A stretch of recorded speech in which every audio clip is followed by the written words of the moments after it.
குடியரசு சட்டத்தில் சில உரிமைகள் இருக்கு, அடிப்படை உரிமைகள் இருக்கு. Part 3 of the constitution fundamental rights.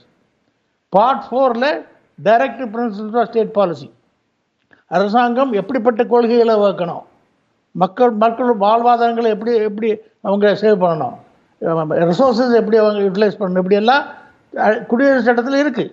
Part 3 and part 4.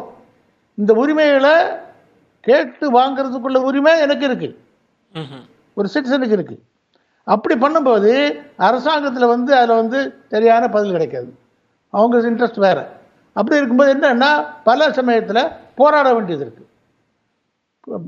மிக முக்கியமாக தாழ்ந்த சமுதாயத்தினர், ஒடுக்கப்பட்ட சமுதாயத்தினர் இவங்க போராட வேண்டியிருக்கு. இப்போ என்னன்னா முந்தி ஸ்பெஷல் ஆக்டில் தான் கொண்டு போக முடியாத டெரரிஸ்டோ இதுன்னு சொல்லி, இப்போ ஐபிசிக்குள்ளேயே எல்லாருமே டெரரிஸ்ட் ஆகிடலாம். எனக்கு அடிப்படை உரிமை நான் கோரணும்னா யூ ஆர் ஏ டெரரிஸ்ட்.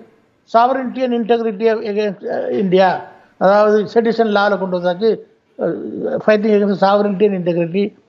அதாவது நாளைக்கு மக்கள், தமிழ்நாடுக்கு பொறுத்தமட்டில் பேசுகிறேன், நீட்டில் இவ்வளவு பயங்கரமான குழப்பங்கள் நடந்துகிட்டு இருக்கு. Need is the biggest fraud in the world, உலக மகா ஃப்ராட். அதை ஒழிச்சு கட்டணுன்ட்டு தமிழ்நாட்டில் பல வருஷமாக போராட்டம் நடந்துகிட்டு இருக்காங்க. நாளைக்கு போராட்டம் பண்ணிங்கன்னா அவங்க எல்லாருமே ஐபிஎஸ்ல டெரரிஸ்ட்டுக்கு உள்ள போட முடியும். இப்போ சுரேஷ் இப்போ பிஎஸ்சிஎலுக்கு ஜெனரல் செக்ரட்டரியாக இருக்காரு, நாளைக்கு போராட்டத்தில் பண்ணாருன்னா சுரேஷ் பிகம்ஸ் எ டெரரிஸ்ட். அதாவது ஸ்பெஷல் ஆக்ட் இன்வோக் பண்ணுறது ரொம்ப கஷ்டம், ரொம்ப கஷ்டப்பட்டு தான் ஸ்பெஷலாக தான் பண்ண முடியும். அதுக்கு ப்ரொசீஜர்ஸ் எல்லாம் இருக்குது.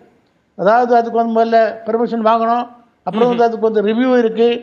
ஸோ அதை இப்போ என்ன பண்ணிட்டாங்கன்னா எல்லாமே ஒட்டுமொத்தமாக தூக்கி இந்தியன் பீனலுக்கு உள்ள கொண்டு வந்துட்டாங்க. பேசலாம். இதுவே ஒரு முக்கியமான அம்சத்தை நீங்க தொட்டு காட்டுறீங்க. அண்மை செய்தியும் பார்க்கிறோம், புதுச்சேரியில இந்த 3 புதிய சட்டங்கள் அறிமுகப்படுத்தப்பட்டிருக்கிறது.